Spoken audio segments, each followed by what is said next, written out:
Hi, hello, my name is Zelthius. I'm your fuzzy creature shopkeeper for the Dainsleif Retro Tech Shop and Arcade. Welcome to Shopkeep's log. We're doing Forza Horizon again, because honestly, I love this game. And, I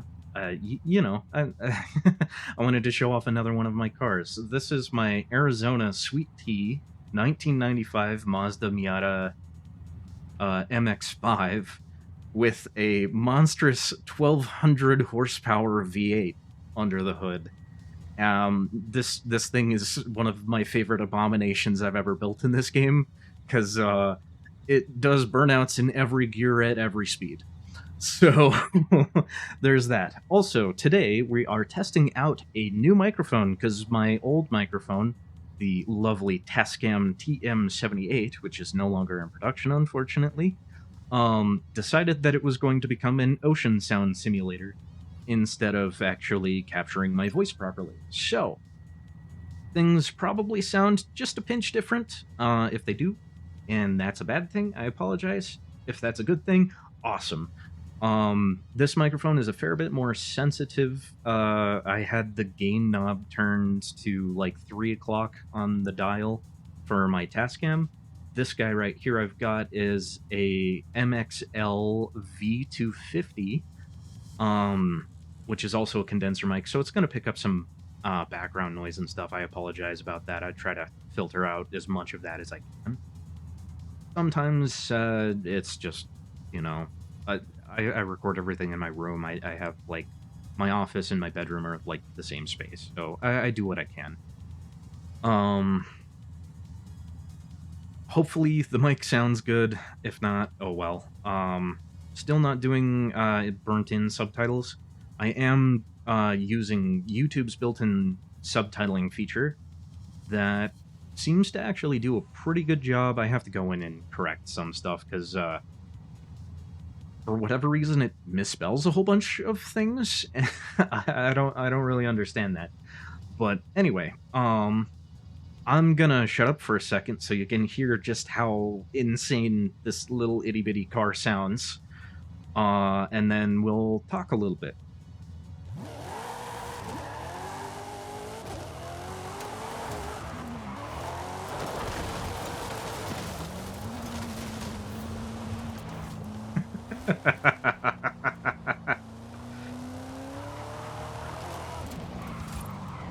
Oh, this thing is so dumb. I love it. It can just break it free with a Scandinavian flick.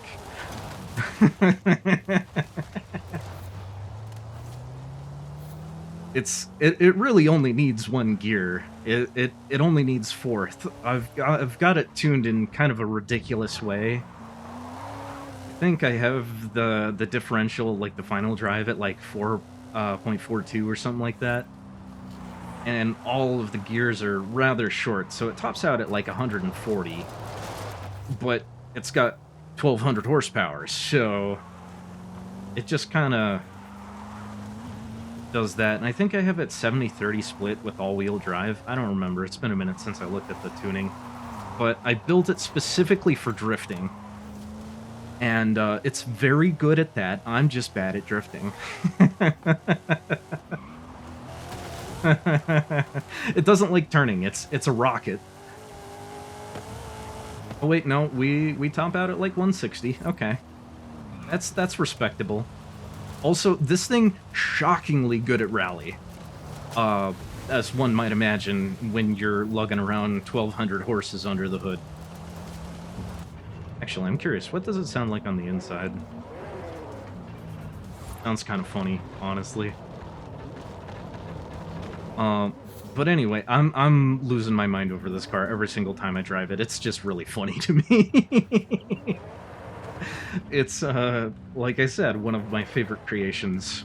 It is turbo cursed, and I kind of got the idea because like I've seen so many like on YouTube, people will put like an LS6 or like an LT4 or whatever, which are Chevy Valley Cam V8s, that you can get for like a dime a dozen. Because the LT4s, they basically come in like every single like Chevy 2500 or whatever. So you know they're just everywhere. They're kind of heavy, but they make ridiculous power, and there's tons of aftermarket for them. Because I think like factory they make. Oh yeah, and it's turboed. I think factory they make like 390 at the flywheel or something like that. I could be like way overestimating that. I don't know. I don't. I haven't looked in a minute. That's gonna be the theme of this. Oops, we gotta go into reverse. Up, up, up. I keep on bumping into stuff. Sorry, this kind of turned into a more like let's just talk about this insane car that I've built. I kind of wish I had one in real life, but as they say, it's better to own a slow car that you can drive fast than a fast car that you can't drive fast. So, you know, I've got a Subaru that's like mostly stock. It's got some turbo work and, you know, it's got a header back exhaust setup. And I think it's got a tune on it. I don't know, because most of what's on it is something the previous owner did to it. I know it's not stock. I know it's got lift springs on it, and it was probably used for overlanding. It at some point had a Jurassic Park livery on it. I know that for sure, because I can see the faded spots on the paint. So there's that.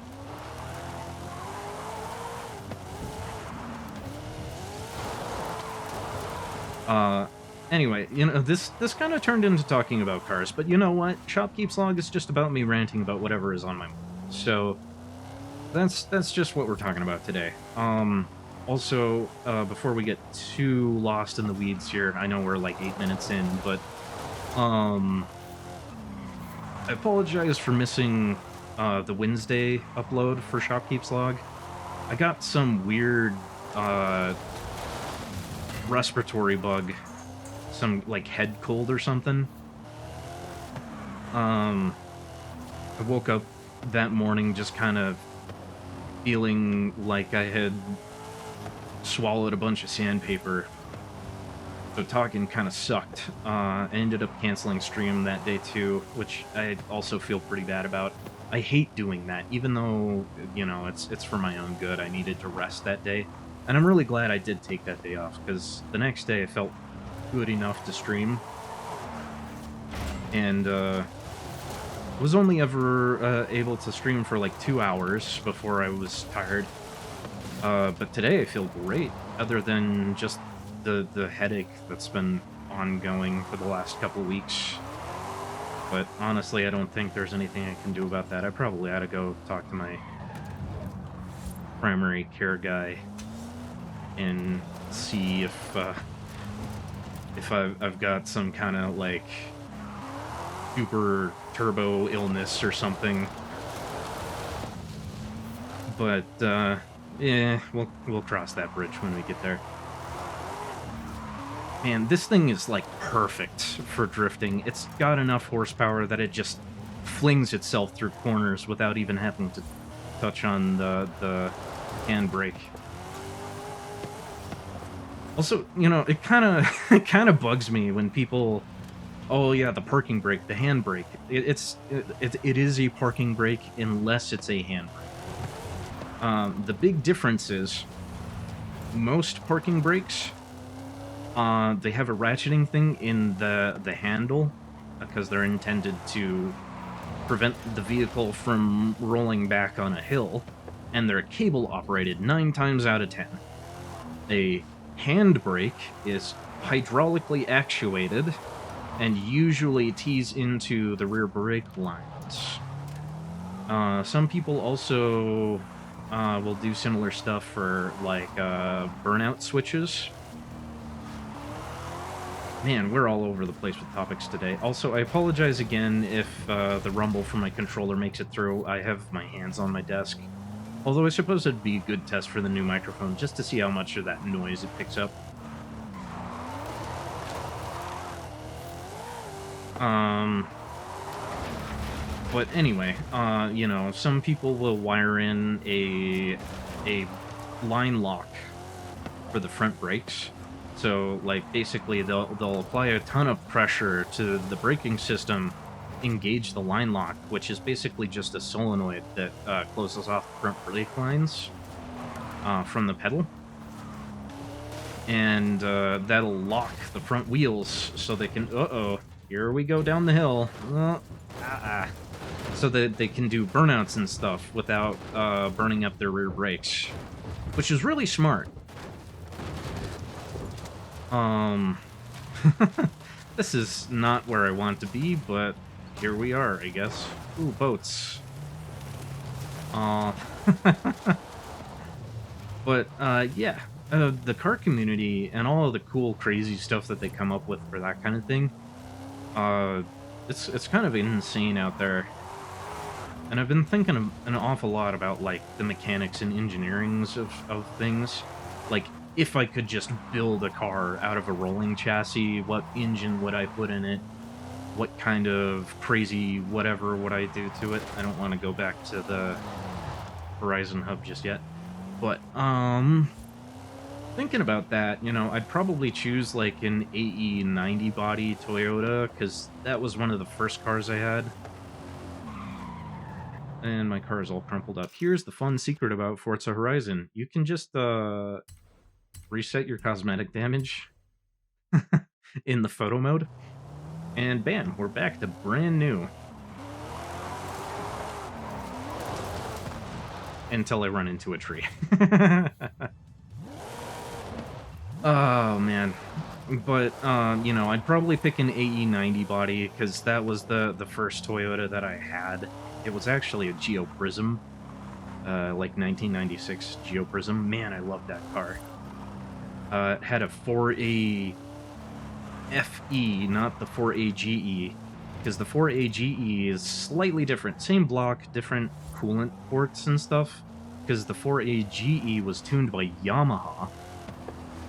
The music instrument company that also happens to build some of the best motorcycles in the world from a technical standpoint.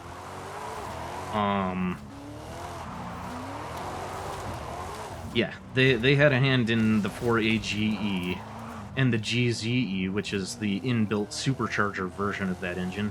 It's a 1.6 liter inline four. Most people, what they'll do with those particular engines,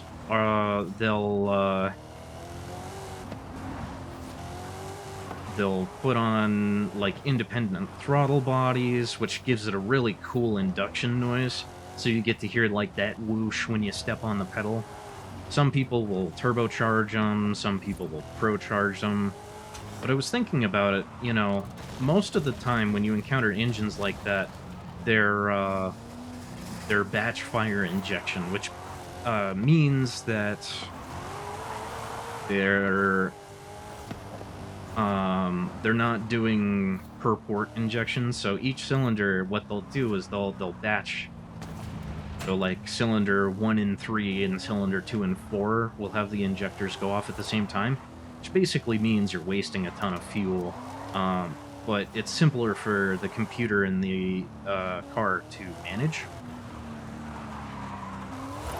So, one of the big performance and fuel efficiency gains that you can get is turning it from batch fire to sequential, which basically means each cylinder gets its own injector timing, which oftentimes requires you to put a custom, like, aftermarket engine computer in the car.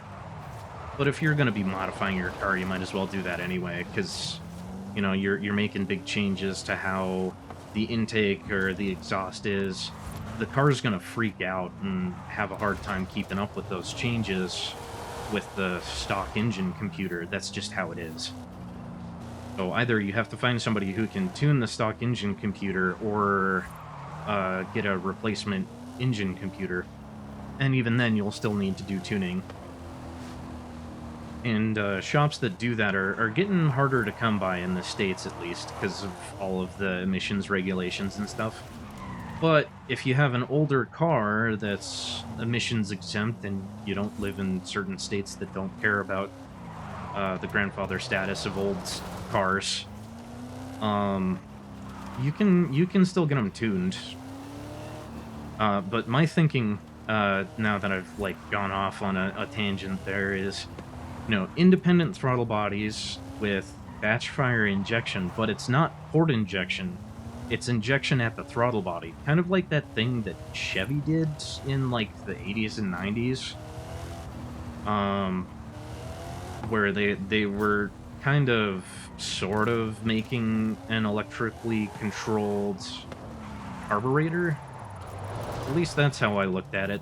It was throttle body injection, so they had one big throttle plate that controlled all 6 or all 8 of the cylinders in the engines, because this was mostly for their V6s and V8s. And they would have 2 big injectors, one for each bank of cylinders. And the injectors would just be right after the throttle plate. So I would think about doing that, but with independent throttle bodies and throttle body injection, so you get better fuel atomization. The downside of that is that you lose out on the cooling effect from port or direct injection. So, you get better fuel delivery, but you have to be a lot more cautious about your temperatures. You have to have a bigger radiator, better water pump, better cooling fans on the radiator, etc. But overall, you're gonna get better fuel atomization, which means that you're getting more fuel efficiency. I don't think the that one car tycoon game where you kind of like build your cars and whatever, and you can export those to BeamNG, which is something I want to do for a stream. Because I really like that. I forget what it's called. It's like Automaker Tycoon or something like that. And I just failed the drift zone, but that's fine. It's a really neat concept. I don't think it'll let you do independent throttle bodies with throttle body injection. If it does, though, or if there's a mod for that, that would be super cool. Because that's something I want to experiment with. I want to see what different octane levels, what needs to be done to the timing, so on and so forth, to make that work and actually be beneficial overall. Because I think it's a neat idea. I don't think enough people have really explored that. Because everybody just goes, oh, port injection is the best. Or, why would you want to try and emulate a carburetor? Well, the simple answer is because the carburetor has better fuel economy and the fuel atomization is better, so you get better burn. And that means that you can run lower compression, which means that you can run a turbo with higher boost and stuff like that. So I want to be able to play with all the variables and see what happens there. But, of course, I don't have a 4AGE or a 4AFE that I could play with that kind of stuff with.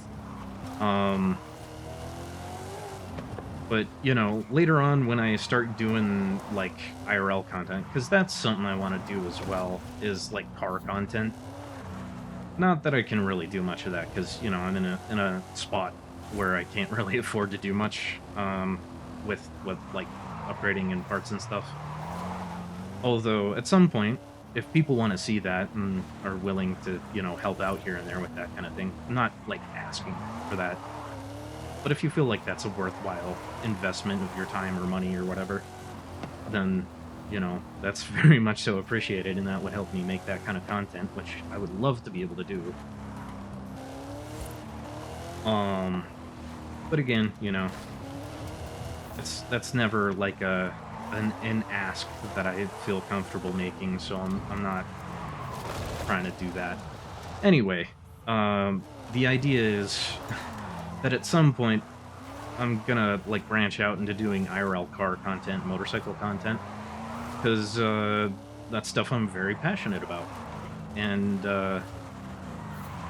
it would give me an opportunity to do some really cool stuff. Because, you know, I grew up watching stuff like Finnegan's Garage and uh, Mighty Car Mods and stuff like that. Like, I've been watching Mighty Car Mods since they were doing stuff in Marty's parents' driveway. Like, way, way back. But anyway, that's all besides the point. That's all, you know, wishful thinking, future stuff. And we'll get into at some point. Regardless, I think we've been talking for a sizable chunk of time, and I don't want to take up anybody's time too much. So hopefully you were able to get something out of this, even if it was just ASMR. Fuzzy Creature drives car around and rants about car stuff.